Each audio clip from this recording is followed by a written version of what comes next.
with this important statement, something called the fundamental theorem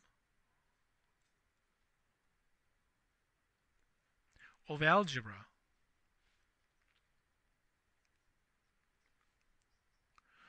All polynomials with real coefficients. Do you know what that means? Real numbers. Imaginary numbers I. If it's not that kind of crazy number, it's all real number. Usual number we know. All polynomials factor into linear and quadratic polynomials.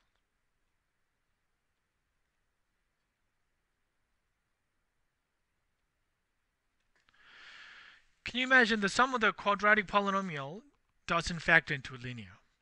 If it factors into linear, that means it has real zeros. But you can imagine that there's this x-axis and there's a polynomial, quadratic polynomial that's hovering over there, right? It has no real roots. In that case, it doesn't have a real root. Therefore, those quadratic polynomials cannot be further factored. So there's this polynomial you can't factor anymore. But what this one is saying is that, well, I will understand this quadratic polynomial being unable to be factored.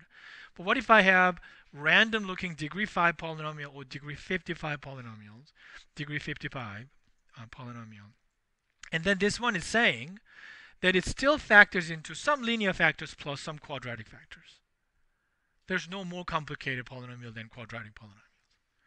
This is just a theoretical existence. It doesn't really mean they can really factor it, but there's a real number. So here's an example.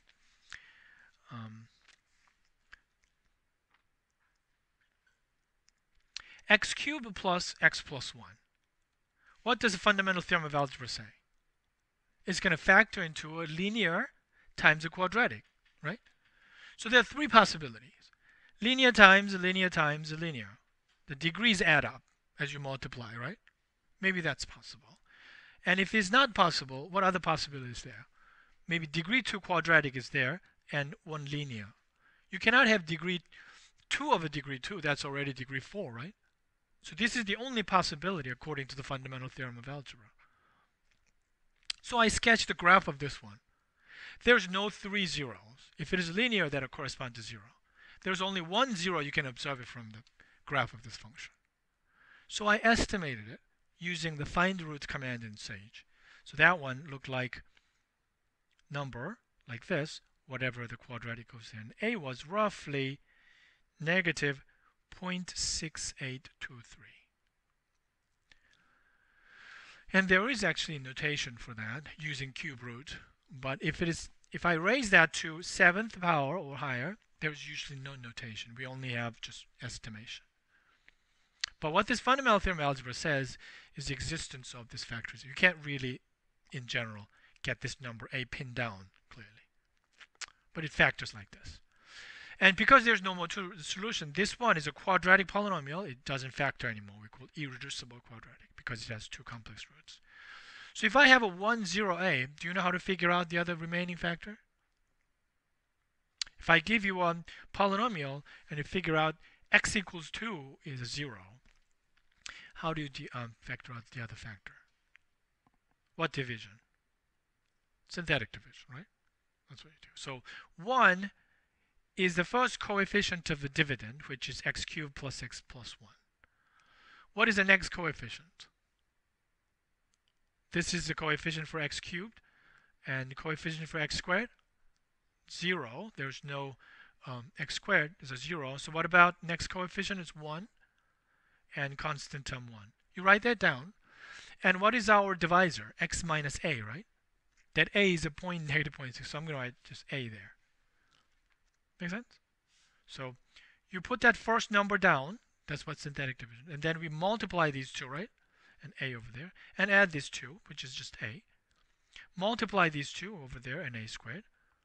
And put them down, a squared plus 1, right?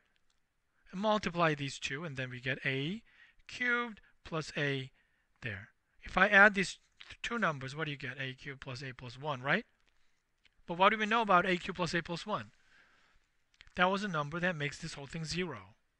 That was a 0. So if a is approximately like this, but if it's exact number that we can only think about, this is a flat 0. If you do the synthetic division with a factor, you're supposed to have a 0 at the end. Okay, so we have factored this x cubed plus x plus 1 it has this apparent linear factor x minus a. We can only write down it approximately, but the other factor looks like x squared plus, what was the coefficient of x? A. That number 1 goes there, a goes there, and the constant term goes there, a squared plus a plus 1. So it factors like this. It guaranteed factors like this if you have better description of x equals a. And according to the graph of this cubic polynomial, it says this is no real roots. So this guy doesn't factor anymore. And that's okay. Fundamental theorem of algebra says at least quadratic factors, right? And this one has really complex roots. So that's the meaning of fundamental theorem of algebra. You can't really write down this number, but there is this number down there. So it allows to factor everything like this. So if I have a general polynomial here, it factors, right? Factors into linear factor, another linear factor, bunch of linear factor. Does that make sense? And then you collect all the quadratic factors. So I have one quadratic factor, second quadratic factor. Maybe there's m quadratic factors. Maybe L1 and L2 are equal to each other. So you're looking at like x minus 2 whole quantity squared. But fundamental theorem of algebra says, and it's supposed to be written down like this, whether this is computable or not. There are real numbers that fill in the coefficient of all these factors. So we can't write it down. Okay? So from there we have, notion of common factors. If L1 and L2 are the same, that's common factor, x minus 1 squared, right? Things like that. So if you have a number, you have a notion of a factoring and have a common factor, right? If I give you 15, you factor into 3 times 5, right? And 3 and 5, you cannot be any factor further down. These are irreducible. And these are irreducible. You cannot factor any further. Once you have that factorization, you can talk about common factors. Okay? And the way this is factored like this is unique, and that's another interesting theory. Just like in numbers. So all the polynomials factor into linear and quadratic uniquely. That's this big theorem. Okay? So the partial fraction is